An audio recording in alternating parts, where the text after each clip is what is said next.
우리 하나님의 말씀 제목이 하나님의 형상이라는 제목으로 같이 말씀을 나누겠습니다. 얼마 전에 미국의 신시내티의 한 동물원에서 4살짜리 어린아이가 그 담을 넘어서 이렇게 잘못 들어갔는데 고릴라가 그 아이를 채가지고 저 밑으로 내려가는 그 사건이 있었죠. 여러분 아마 다 신문에서 보고 기억하실 것입니다. 그런데 경비원이 너무 놀래가지고 그 아이가 어떻게 될까봐 그냥 급한 김에 총을 쏘아서 그 고릴라를 죽였습니다. 그런데 놀랍게도 그 일을 놓고 왜 고릴라를 죽였느냐? 그 착한 고릴라를. 그래서 이 인터넷에서 그 고릴라에 대한 추도의 물결이 한동안 장식을 했던 것을 여러분 기억하실 것입니다. 도대체 이 고릴라라고 하는 그 생명과 어린 인간의 생명의 이 생사를 놓고 이렇게 생각이 갈리는 것이 현 시대의 사상입니다. 이러한 풍조는 우리 인간을 그 자연의 한 부분, 동물의 한 종류로 보기 때문에 일어난 거예요. 인간을 어떤 존재로 보느냐, 어떤 존재로 정의하느냐에 따라서 그것은 우리의 인생관과 이 사회의 모든 것들을 크게 바꾸는 굉장히 중요한 질문이죠. 지난주에도 말씀드렸지만 오늘날 이 세상은 인간을 조금 지능이 뛰어난 동물로 봅니다. 그러니까 동물도 인간처럼 소중한 존재다 그 말이죠. 그래서 고릴라가 아이를 해칠 생각이 전혀 없을 것인데 왜 고릴라를 쏴주겠느냐 하고 고릴라를 애도하는 것이죠. 그래 여러분, 만에 하나 그 고릴라가 그 아이를 해쳤다면 동물을 우리 밖에서 그 아이를 보고 있는 엄마에게 어떤 말을 해줄 수가 있을까요? 여러분, 이 인간관이라고 하는 것은 굉장히 중요한 것입니다. 이 현대의 인간을 보는 또 다른 시각들이 있습니다. 한동안 이 유물론적인 인간관, 공산주의 그 사상 가운데 이 모든 인간은 하나의 물질에 불과하다 이렇게 생각하는 것이죠. 인간은 무슨 다른 존재가 아니라 그냥 유물론, 모든 것이 물질이라. 그렇기 때문에 어떤 인간이든 전체주의적인 입장에서 해가 된다고 생각하면 그건 다 제거돼야 되는 거죠. 죄가 있건 없건 상관이 없어요. 다 제거하는 것입니다. 돈이 많고 부를 누리는 사람이 있기 때문에 다 못 산다. 그러면 무조건 제거해야 되는 것이죠. 전체주의적인 입장에서 보는 것입니다. 그들은 다 인민의 적이다 이렇게 생각하는 것입니다. 그래서 그렇게 할 뿐만 아니라 수많은 사람을 기계처럼 사용합니다. 물질이기 때문에. 스탈린은 시베리아 철도를 건설하기 위해서 그냥 사람을 닥치는 대로 잡아갔어요. 조금만 경범죄를 저질러도 그냥 잡아다가 수용소로 보내서 30만 명이 시베리아 철도 공사하면서 죽었습니다. 그 가운데는 무슨 체크를 하나 잘못 썼다가 온 사람도 있고 무슨 뭐를 잘못 얘기했다가 몰려갖고 온 사람도 있고 수많은 무고한 사람들이 죽었다 그래요. 전쟁을 할 때 지뢰밭을 제거하기 위해서 죄수들을 부대를 만들어서 다 풀어서 수많은 죄수를 죽이면서 간단하게 지뢰밭을 통과하는 그런 생각이 바로 이 유물론적인 인간관입니다. 공산주의 70년을 하면서 전 세계 공산주의 국가 가운데 적어도 1억 명 이상이 억울한 죽음을 당했다 이렇게 보고가 나와 있습니다. 정치적인 권력을 확보하기 위해서 자기 이모부를 무참하게 고사포로 박살을 내 죽이는 그런 김정은과 같은 폐륜적인 행위도 이런 인간관에 기초하고 있기 때문에 가능한 거예요. 이해가 도저히 안 가지만 인간관 자체가 인간이 물질이라고 생각하기 때문에 그렇게 하는 거예요. 여러분, 인간관이 얼마나 중요한지 모릅니다. 또 경제적인 인간관이라는 것이 있습니다. 독일의 히틀러라고 하는 사람은 아리아인의 종자는 굉장히 우월하고 다른 종자는 다 열등한데 특히 그 중에서도 유대인들의 종자는 아주 악하다고 믿었습니다. 그래서 아예 그 종족을 다 멸할 생각을 한 거죠. 그런데 히틀러가 죽인 것은 유대인만 죽인 게 아니에요. 병원에서 있는 무력한 노인들, 아무 쓸모없이 그냥 거의 소생 가능이 희박한 환자들, 그런 사람들도 다 주사를 놔갖고 죽였습니다. 왜? 경제적으로 별 필요가 없기 때문에. 소위 말해서 밥이나 죽 내기 때문에 그런 사람들은 있을 필요가 없다고 생각하는 거예요. 야, 우리가 생각할 때 어떻게 그렇게 악독하게 생각할 수가 있나 하지만은 우리도 오늘날 많은 사람들 생각에 이런 비슷한 인간관에 물들어 있는 것입니다. 이 경제적인 인간관은 기능적인 인간관과 직결되는데, 기능적인 인간관이라는 건 뭐냐 하면 능력이 많은 사람은 좋은 사람이고 능력이 적은 사람은 나쁜 사람이라고 생각하는 거예요. 회사에서 일을 잘하는 사람은 좋은 사람이고 회사에서 일을 못하는 사람은 나쁜 사람이다. 학교에서 공부를 잘하는 학생은 좋은 학생이고 공부를 못하는 학생은 나쁜 학생이다 라고 생각하는 거예요. 교회에서도 믿음이 좋고 봉사를 많이 하는 교인은 좋은 교인이고 믿음이 아직 적어서 교회도 띄엄띄엄 나오는 그런 교인은 나쁜 교인이라고 생각하는 거예요. 여러분 그렇습니까? 그렇지 않아요. 여러분 그렇지 않습니다. 물론 다 공부를 잘했으면 좋겠지. 물론 다 믿음이 좋아서 봉사를 잘하고 신앙심이 좋았으면 좋겠지. 그러나 그 사람들이 그렇다고 해서 그 사람들이 귀하지 않은 건 아니다 말이에요. 우리가 자식이 있는데 공부를 잘하는 자식은 아주 귀하고 공부를 못하는 자식은 안 귀합니까? 그렇지 않다 그 말이에요. 다 귀해요. 더 잘해주고 싶고 더 사랑이 가는 것은 어떻게 보면 더 못한 사람이죠. 이런 기능적인 인간관이 우리 한국 사람들 특별히 많이 배어 있어요. 그렇게 생각하면 안 됩니다. 성경은 그런 모든 사상을 철저하게 배격합니다. 왜냐? 오늘 말씀에 나오는 것처럼 하나님이 인간을 어떻게 지으셨냐? 인간을 하나님의 형상으로 지었기 때문에 그 사람이 공부를 잘하든 못하든 믿음이 좋든 안 좋든 조금 모든 일을 잘하건 못하든 간에 다 하나님의 형상으로 지었기 때문에 다 고귀하고 존귀한 자다라고 성경은 말씀하는 겁니다. 믿으시면 아멘 하시기 바랍니다. 이게 우리 생각을 많이 지워야 되는 것입니다. 사람이 뛰어나게 잘해야 된다는 것은 좋은 것이지만은 그러나 그래야만 그 사람이 귀한 건 아니에요. 못하는 사람도 귀한 거예요. 하나님께서 인간을 하나님의 형상으로 지으셨다 할 때 이 하나님의 형상이란 다른 말로 하나님의 모양이란 뜻인데 하나님이 무슨 모양이 있으신가요? 하나님은 차원이 다른 존재예요. 그분은 영이시고요. 그분은 이 세상에 있던 어떤 물체로도 표현할 수가 없는데 어떻게 하나님의 모양이라는 말을 할 수가 있는가? 그래서 이 구절에 대해서 많은 학자들이 여러 가지 생각을 합니다만은 오늘 이 본문 말씀 중에서 가장 중요한 포인트가 하나 있습니다. 그것은 뭐냐? 이 본문 말씀을 푸는 열쇠가 있는데 그것은 하나님이 이르시되 26절에 우리의 형상을 따라 우리의 모양대로 우리가 사람을 만들고 우리의 모양대로라고 하셨어요. 우리의 모양대로가 하는 말은 쉽게 말해서 영어로 likeness, 우리 한국말로 닮은 꼴로 그런 뜻입니다. 우리가 하나님이 어떤 형상을 만드셨는데 그것을 하나님과 닮은 꼴로 만들었다는 거예요. 인간은 어떤 존재냐? 하나님에 비하면 형편없이 아직 모든 것이 부족하지만 그래도 하나님과 비슷하게 지어진 존재라는 것입니다.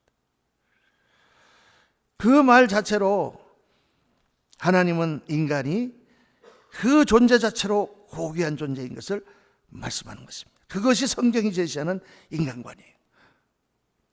인간은 그냥 동물의 하나가 아니고 이 자연 가운데의 한 부분으로 창조된 것이 아니고 단순한 물질이 아니고 어떤 목적을 위하여 사용되어야 되는 도구가 아니고 어떤 사회를 위하여 우리가 있어야 되는 그런 어떤 부속품이 아니고 인간은 하나님의 형상으로 창조된 고귀한 존재다. 한 사람 한 사람 개인이 그 사람의 능력이 뛰어나든 뛰어나지 않든 그 사람이 뭐를 잘하든 잘못하든 그 사람이 때로는 아무 일을 하지 못한다고 할지라도 그 생명 그 존재 자체는 하나님의 형상으로 지어진 고귀한 존재다라고 성경이 보고 있는 것입니다. 여러분 이 관점만이 올바른 관점이에요. 아멘입니까? 이 관점이 올바른 관점이에요. 이 관점으로 온 세상 사람들이 다 사람을 생각한다면 정말 이 사회는 하나님 나라를 향하여 더 아름답게 변화되는 사회가 될 것입니다. 그리고 우리가 그렇게 봐야만 우리가 올바른 신앙생활을 할 수 있고 나 자신도 그렇게 고귀한 삶을 살아갈 수가 있는 것입니다. 그래서 오늘 여러분 이 하나님의 형상이라고 할 때 구체적으로 그러면 우리가 하나님과 뭐가 닮았나 아주 중요한 세 가지만 여러분과 함께 묵상하려고 합니다. 첫째, 하나님과 우리가 닮은 꼴로 지어졌다 할 때 제일 중요한 것이 우리 인간은 영적 존재로 지어졌다는 거죠. 영적 존재. 지난주에 말씀한 대로 하나님이 흙으로 인간을 만드시고 그 코에 생기를 불어넣으셨다. 숨을 불어넣으셨다. 이 숨이라는 말과 생기라는 말은 영이라고 하는 루아흐라고 하는 말과 같은 그런 의미라고 그랬죠.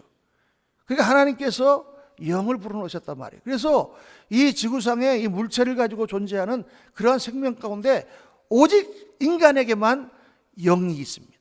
영적인 존재입니다. 그래서요, 아무리 우리가 똑똑하고 아무리 세상에서 가진 것이 많아도 아무리 높은 자리에 올라가도 영적인 평안함이 없으면 그 사람은 절대로 행복하지 못합니다. 아무리 내가 공부를 많이 하고 머리가 좋아도요, 영적으로 내가 평안하지 못하면 그 사람은 불행한 삶을 삽니다. 아무리 내가 인기가 있고 정말 탑 클래스의 무슨 가수라고 해도 영적으로 평안함이 없으면 그 사람은 마약 중독자가 됩니다. 여러분, 왜 그걸 알 수가 있느냐? 인간이 만약 단순한 물질로 되어 있는 그런 존재라면요, 두려움이라는 것이 있을 필요가 없어요. 왜 두려움이 있어야 되죠? 죽음이라고 하는 것도 두려워할 필요가 없는 거예요. 죽음이라는 건 뭐죠? 형질이 변화되는 것 뿐이에요. 물질의 형질이 변화되는데 무슨 고통이나 무슨 두려움이 있을 수가 있나요? 만약 인간이 그냥 물질이라면 두려워해야 될 이유가 아무것도 없는 거예요. 그런데 우리 인간은 이 우리가 살고 있는 물질 세계 외에 어떤 다른 차원의 세계가 있다는 것을 직관적으로 압니다. 그래서 죽음을 두려워하는 거예요. 어떤 사람은 나는 죽음도 두렵지 않습니다 막 이러지만은 죽음을 두렵지 않으려고 그렇게 흉내를 내는 것뿐이지, 그런 채 하는 것뿐이지 다 두려워해요. 옛날에 모래시계라는 그 드라마가 있었잖아요. 거기서 박태수가 죽기 전에 나 떨고 있니? 그렇게 용감하고 그런 사람도 죽음 앞에서는 떤다고 말입니다. 어떤 사람도 예외가 없어요. 그러나 여러분, 하나님을 믿고 정말 이 영이 하나님 앞에 평화를 얻은 사람은 어떻습니까? 정말 죽음이 두렵지 않습니다. 그것은 또 다른 세계로 넘어가는 관문일 따름이죠. 우리가 신앙생활을 잘 못하기 때문에, 우리가 하나님과 영으로 깊이 교통하고 하나님의 평안이 우리 가운데 임하지 못했기 때문에 예수님을 믿는다 하면서도 아직도 두려워하고 아직도 그러는 것이지, 정말 하나님의 영이 내 안에 충만하면 우리의 모든 것이 다 채워지는 것입니다. 아무리 이 땅에 무엇을 가져도 인간은 완전히 만족되지 않습니다. 그것을 이루기 위해서 죽을 힘을 다했는데 막상 이루고 나면 아무것도 아니에요. 어제부터 우리 올림픽이 열리고 있습니다만, 거기 나간 선수들은 금메달을 따기 위해서 목숨 걸고 지금까지 수년을 연습하고 그 금메달을 따면 정말 인생의 모든 것을 달성하겠지만 따고 나면 허무해집니다. 따고 나면 아무것도 아니에요. 그렇잖아요, 우리 인생이 다. 그래서 천재 수학자요 철학자였던 파스칼이 이렇게 말했습니다. 인간에게는 아무리 채워도 채워지지 않는 큰, 하나님만이 채울 수 있는 큰 구렁이 있다 그랬어요. 우리 안에 있는 그 공간이 있는데, 빈 구멍이 있는데, 그건 이 땅에 어떤 것으로도 채워지지 않고 하나님만이 채울 수 있는 그런 구렁이 있다. 그래서 여러분, 하나님을 만나야 인생이 완성됩니다. 아멘입니까? 하나님을 만나야 인생이 완성돼요. 우리가 이 땅에서 살다 보면은 실패할 수도 있고 잘 살 수도 있고 못 살 수도 있고, 때로는 성공해서 돈도 많이 벌 수 있고, 때로는 사업을 하다가 실패해서 우리가 가난하게 살 수도 있지만은, 적어도 하나님을 만나서 그 하나님 안에서 내가 진정한 영원한 생명을 갖는다면 그 사람은 성공한 인생이에요. 여기 나오는 우리 모든 성도님들은 다 성공자인 줄로 믿습니다. 우리는 하나님을 만났잖아요. 무슨 일이 있어도 우리는 하나님을 믿잖아요. 그분이 나의 근원이 되시며, 그분이 나의 목적이 되시며, 그분이 나의 모든 것이 되시잖아요. 우리 인간은 다 살다가 죽습니다. 다 죄가 되고 없어집니다. 그러나 우리의 존재가, 우리의 생명이 영원하신 하나님과 같이 있잖아요. 하나님을 만나야 되는 거예요. 그러니까 아직 하나님이 확실치 않은 분들은 꼭 하나님을 만나시길 주의 이름으로 축원합니다. 하나님을 만나지 못하고 인생을 마친다면 그거는 여기저기 허공을 치고 돌아다니다가 사라지는 하루살이와 똑같은 인생이에요. 똑같아요. 뭐가 다릅니까? 하나님을 만나야 돼요. 살아계신 하나님을 꼭 만나시기를 주의 이름으로 축원합니다. 둘째로, 인간이 하나님과 비슷하게 지어졌다, 하나님의 형상으로 지어졌다는 것은 무슨 뜻이냐? 우리 인간을 도덕적인 존재로 지었다는 것입니다. 도덕적인 존재예요. 인간은 하나님처럼 완벽하지는 못하지만 선을 추구합니다. 우리는 사랑을 추구합니다. 여러분, 이 땅에 어떤 다른 동물도 선을 추구하는 동물이 없습니다. 선과 악은 인간에게만 있는 것이죠. 하나님의 품성입니다. 비록 죄로 인해서 일그러지긴 했지만은 다 사람들 나름대로는 자기 기준이 있어서 옳고 그름이 있어요. 사람마다. 조직폭력배도 그렇게 범죄를 많이 하고 다니지만 자기 나름대로 규칙과 기준이 있어요. 그래서 자기들 나름대로 배반을 한다든가 그거는 악이에요. 그렇죠? 의리를 지켜야 그게 선이에요. 자기들 나름대로의 어떤 상황은 다 다르고 사람마다 기준은 다르지만 다 인간은 자기 나름대로 옳고 그름, right or wrong이 있어요. 그것은 바로 인간이 도덕적인 존재로 지어졌다는 증거입니다. 예수님을 믿든지 안 믿든지 다 자기 나름대로 갖고 있어요. 이게 좋다, 이거 옳다, 이건 틀렸다. 근데 여러분, 만약 인간이 자연적인 존재라면, 물질로 우연히 만들어진 존재라면 그런 게 있어야 될 아무 이유가 없는 거예요. 산에서 여러분 돌멩이 하나 굴리는데 그게 이쪽으로 올라가면 옳고 저쪽으로 올라가면 틀렸습니까? 바람이 부는데 동에서 바람이 불면 그건 옳은 바람이고 서에서 바람이 불면 틀렸습니까? 나쁜 바람입니까? 그런 게 없어요. 이 세상에는 좋고 그름, 선, 악이 있을 수가 없는 거예요. 불교에서는 무슨 선악이라는 건 다 우리 마음에서 나오는 것이다. 그러니까 뭐 이런 경우에는 저렇고 저런 경우에는 저렇고. 이게 원효대사가 가다가 목이 말라서 어디서 피곤해 잤는데 목이 말라서 보니까 옆에 맛있는 물이 하나 있어갖고 그냥 쫙 마셨더니 그 다음날 아침에 잃어버리니까 이게 해골 안에 들어있던 썩은 물이었다. 어제는 그렇게 맛있던 물이 오늘 아침에는 이게 썩은 물이로구나. 그러니까 다 선악이라는 게 상황에 따라 다르다. 이렇게 얘기하지만 그렇다고 불교에 옳고 그름이 없습니까? 있죠. 절대 신이 없기 때문에 다 상대적으로 보일 따름이지 어디 가든 옳고 그름이 다 있는 거예요. 그 왜 그러냐? 선악을 알게 하는 나무 열매를 따먹었기 때문에 그런 거예요. 인간은 다 자기 나름대로 선악의 기준을 가지고 있단 말이에요. 선악의 기준을 가지고 있다는 자체가 도덕적인 존재라는 뜻이에요. 그래서 여러분, 인생은, 인간 사회는 반드시 옳고 그름의 기준이 명확해야 됩니다. 그냥 이것도 옳고 저것도 옳고 이것도 그렇게 되면 사회는 혼란에 빠지게 만드는 거예요. 여러분, 오늘 이 시대에, 이 20세기, 21세기를 들어서는 이 시대에 마귀가 지금 한 가장 큰 역사가 뭐냐면 인간의 모든 옳고 그름에 대한 생각을 다 무너뜨려 버렸어요. 20세기 후반부터 시작해서 지금까지 온 포스트 모더니즘이라고 하는 그 사상은 뭐냐면 한마디로 말해서 가장 중요한 거기에 골자는 이 세상에 절대란 없다. 모든 것은 상대적이다. 그거예요. 절대 진리란 없다. 진리는 여러 개 있을 수 있다. 이런 거예요. 그래서 여러분 보면은 이 포스트 모더니즘의 작품 같은 걸 보면요, 이게 집을 갖다 지어도 포스트 모더니즘 집은 똑바로 짓지 않고 삐딱하게 지어요. 뉴욕에 가보면은 거기 뉴욕 타임스 건물을 바로 컬리지 포인트라는 곳에 지었는데 집을 삐딱하게 지었어요. 왜냐? 왜 집이 똑바로 서 있어야만 되냐? 삐딱하게 서 있을 수도 있지. 이게 포스트 모더니즘이에요, 여러분. 딱 거꾸로 한번 생각해 보는 거예요. 왜 강대상이 여기 있어야 되느냐? 뒤에 있을 수도 있지. 뭐 이런 식으로요. 그래서 포스트 모더니즘에서는 그러면 뭐가 중요하냐? 중요한 것은 느낌이에요. 느낌, feeling. 어떻게 느끼느냐? 그게 중요하다는 거예요. 그리고 지금 내가 누리는 만족도, 그게 제일 중요하다. 그러니까 계속해서 포스트 모더니즘에서 아이들을 가르치고 주입하는 생각은 뭐냐면, 네가 하고 싶은 걸 하면 그건 선이고, 네가 하고 싶은 걸 못하면 그건 악이다. 하고 싶은 걸 해라. 그게 다 우리한테 배어 있어요. 우리가 어렸을 때는 하고 싶은 거 다 하지 못했어요. 뭐 한다 그러면 안 돼, 임마. 왜요? 그냥 안 돼. 네, 우리는 그렇게 살았어요. 요즘은 어떻게 해요? 하고 싶니? 하고 싶은 대로 해라.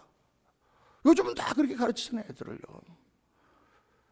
그러니까 중요한 건 느낌이고 중요한 거는 만족이에요. 그래서 그런 거에 생각이 들면 하고 싶은 것에 중독이 돼서 거기서 못 빠져나오는 거예요.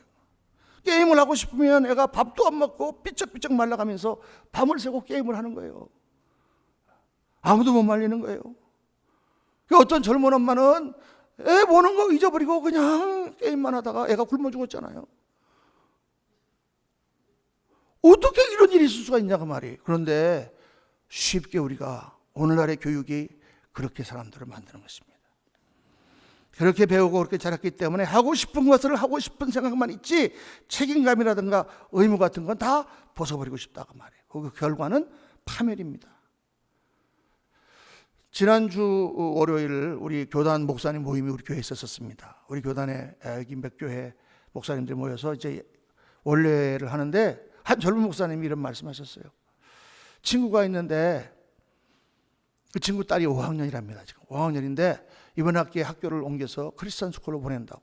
크리스찬 스쿨에 가면 사립학교이기 때문에 등록금을 많이 내야 돼요. 공립학교에 사립학교로 옮긴다. 그래서 왜 그러냐? 그랬더니 그 딸아이가 5학년인데 좀 행동하는 게 이렇게 남자애 같은 거예요. 덜렁덜렁하고 우리가 소위 말하는 톰보이인 거예요. 그러니까 그 아이를 학교에서 카운슬러가 상담을 하면서 이렇게 말했다는 것입니다. 야, 너는 남자가 되는 것이 너에게 더 행복할 거야. 너는 여자로 태어났지만 원래는 남자로 태어났어야 했어. 그래서 트랜스젠더, 성전환을 은근히 권유하는 상담을 했다는 것입니다. 그래서 이 목사님이 기겁을 해가지고 그 아이를 돈을 많이 내더라도 크리스천 스쿨로 보내야 되겠다고 옮겼다고 그래요. 여러분, 이게 우리가 사는 캘리포니아 얘기입니다. 지금 우리가 모르는 사이에 학교가 그렇게 다 변하고 있어요. 무슨 뭐 화장실을 남녀가 같이 쓴다든가 무슨 샤워장을 같이 쓴다든가 점점 그렇게 돼서 지금은 국민학교 2학년부터 아이들에게 동성애가 정말 괜찮은 라이프 스타일이라는 것을 가르치는 그런 커리큘럼이 이미 들어와 있습니다. 통과됐습니다.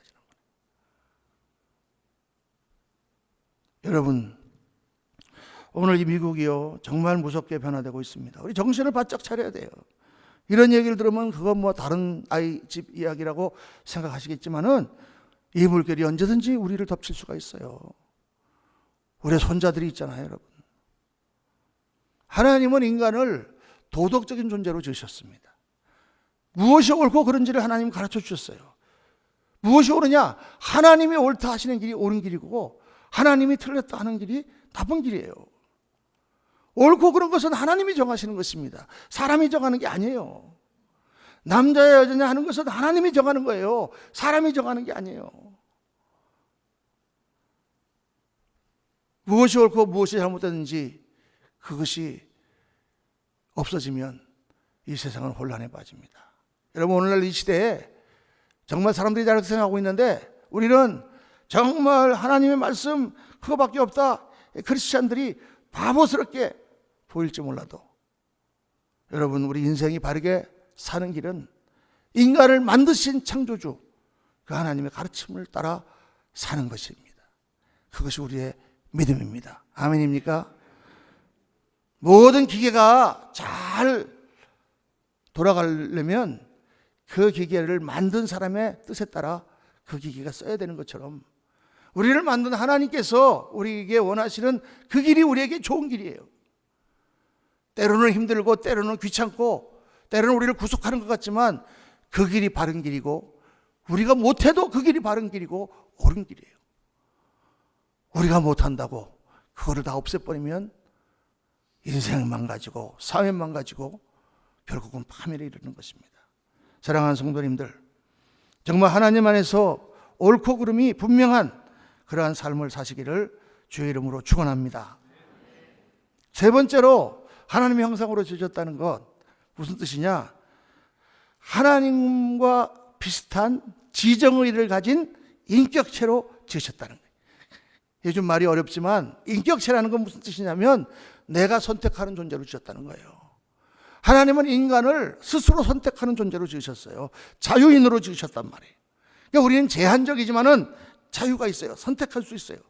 여러분, 생명을 추구하며 생명을 보존하는 것은 모든 생명체에게 주어진 본능입니다. 그렇죠? 모든 생명체가, 이 땅에 있는 생명체가 다 생명을 향하여 생명을 추구하고 생명을 보존하고 생명을 확장하기 위하여 그렇게 다 움직이고 있잖아요. 그렇죠? 그런데 그 어떤 생명체도 자기 스스로 목숨을 버리거나 자기 스스로 목숨을 끊는 생명체가 없어요. 자기 스스로 생명을 끊을 수 있는 존재는 인간밖에 없다니까요. 이게 자유예요, 여러분. 이 스스로 선택한다고 하는 것은 엄청난 특권이 주어지지만 동시에 책임이 주어지는 거예요. 여러분, 그렇습니다. 자유에는 항상 책임이 따르는 거예요. 내가 어떤 은행에 높은 자리에 올라갔다. 우리는 은행 돈을 절대 마음대로 쓸 수가 없습니다. 그러나 높은 자리에 올라간 사람은 은행 돈을 마음대로 쓸 수 있어요. 그 돈을 어디다 투자할 수 있고 어디다가 또 돌릴 수도 있고 할 수 있죠. 그런 특권이 주어진 만큼 그 사람에게는 막중한 책임이 주어지는 것입니다. 하나님께서는 우리를 선택하는 존재로 지었다는 것은 우리에게 선택의 책임이 우리 인생에게 있다는 걸 말해요. 여러분, 인생을 똑바로 살아야 됩니다. 왜냐하면 그 책임이 나에게 주어진 책임이기 때문에 올바른 것을 선택해 가야 돼요. 사회가 이래서 사람들이 나를 꼬여서 이렇게 핑계할 수 없어요. 선택은 내가 하는 것이기 때문에. 내가 어떤 가정을 이루어야 되겠다. 내가 어떻게 우리 아내에게, 어떻게 우리 남편에게, 어떻게 우리 자식에게 똑바른 인간으로 살아야 되겠다. 이거는 내가 선택해서 하는 것이지 다른 사람 핑계를 댈 수가 없어요. 지정의를 지녔다는 것은 뭐냐면 생각하는 존재라는 뜻입니다. 파스칼이 말한 것처럼 인간은 생각하는 갈대다. 갈대는 힘이 없는 것이지만은 생각을 한다고 말해요. 생각을. 지성과 감성과 의지가 있어요. 어떤 사람은 지성적으로 더 뛰어나서 많이 생각하고 감정적으로 냉정한 사람이 있는가 하면 어떤 사람은 감정이 풍부해서 눈물을 잘 흘리고 그런 사람이 있고 어떤 사람은 아주 의지가 굳건한 사람이 있는가 하면 어떤 사람은 의지가 약한 사람이 있고 그러나 이런 것들이 조합이 돼서 나의 선택을 할 수 있도록 그렇게 만드는 거죠. 이 선택이 우리 인생을 결정합니다. 그런데 어떻게 사람이 선택하느냐? 사람은 내 지성과 감성과 의지가 다 작동을 해서 내가 더 중요하다고 하는 쪽으로 선택을 해가게 돼요. 그렇죠? 이게 중요한가 저게 중요한가, 이게 좋을까 저게 좋을까, 그래서 내가 중요하다고 생각하는 쪽으로 선택해가요. 그거를 영어로 priority라고 하죠. 우선순위입니다. 다 모든 것을 우리가 우선순위에 따라서 선택해 가는 거예요. 이 프라이오리티 기준이 잘 돼 있는 사람은 올바른 선택을 항상 하는 거죠. 이 기준이 잘못되어 있는 사람은 그냥 아무거나 선택해 가는 거죠. 이 선택이 중요합니다. 프라이오리티가 중요해요. 어떻게 프라이오리티가 우리 안에 셋업되어 있는가. 어떤 상황은요 정말 이 어떻게 무엇이 더 중요한지 아주 헷갈릴 때가 있어요. 예를 들어서 우리가 많이 내는 문제 중에 하나가 그거 아니에요? 어머니하고 아내가 둘이 물에 빠졌다. 그러면 내가 누구를 구해야 될 것인가? 먼저 구해야 될 것인가? 이거 중요한 프라이오리티 문제인데 이거 아주 우리를 고통스럽게 만들죠. 여러분, 선택은 원래 그래서 고통스러운 작업이에요. 어떤 사람은 그래, 난 선택하기 싫어. 그냥 너가 다 정해줬으면 좋겠어. 왜 미국 식당 가면 그렇게 막 선택하는 게 많아? 그냥 아무거나 주면 좋겠어. 그냥 아무거나 한국 사람처럼 다 차려주고 먹고 싶으면 먹고 말고 싶으면 말하면 좋겠는데 와가지고 뭘 먹겠냐, 콘을 먹겠냐, 무슨 시금치를 먹겠냐, 뭐를 먹겠냐, 뭐는 어떡하겠냐. 영어도 잘 못하는데 얼마나 골치 아파요. 전 처음에 미국 와서 그것 때문에 미국 식당 가기 싫었어요. 선택이라는 건요 고통스러운 작업이에요. 책임이 주어지기 때문에 그래서 힘든 거예요. 그래서 선택을 잘하기 위해서 우리가 성경을 배우는 거예요, 여러분. 이 하나님의 말씀을, 예수님 믿고 하나님 말씀을 왜 배우냐면 이 성경 말씀을 배울수록 우리가 이거는 옳고 저거는 그러구나. 아, 이거는 해야 되고 저건 하지 말아야 되는구나. 아, 이거는 먼저 하고 저건 나중에 해야 되는구나 하는 선택의 프라이오리티를 배워가는 거예요. 근데 어떤 분은 성경을 많이 배웠는데 선택을 못해. 공부 못한 겁니다. 그건요. 공부만 많이 했지. 성경 말씀을 어떤 사람은 한 구절만 배워도 오늘 목사님 말씀 딱 들었는데 그중에 한마디가 내 머리에 딱 들어왔어. 아, 그래. 아, 그러면 내가 이거 사지 말고 이거 해야 되겠구나. 그렇게 선택해가는 사람은 아주 잘하는 사람이고, 어떤 사람은 공부를 많이 했는데도 아직도 선택할 때 선택할 줄 몰라. 그거 안 되죠. 하나님께서 우리에게 주신 선택의 기준이 성경에 다 남아 있습니다. 그런데 그중 제일 중요한 게 뭐냐? 아주 가장 기본적인 프레임이 있어야 돼. 그 프레임이 뭐냐? 뭐가 중요하고 뭐가 덜 중요하냐? 성경은 이 우리 인생에서 가장 중요한 거 뭐냐 하면 이 온 우주를 창조하시고 나를 지으신 하나님이 제일 중요하다, 이렇게 말씀하세요. 왜냐하면 그분은 나를 지으신 자니까. 그분은 나의 모든 것을 주신 자니까.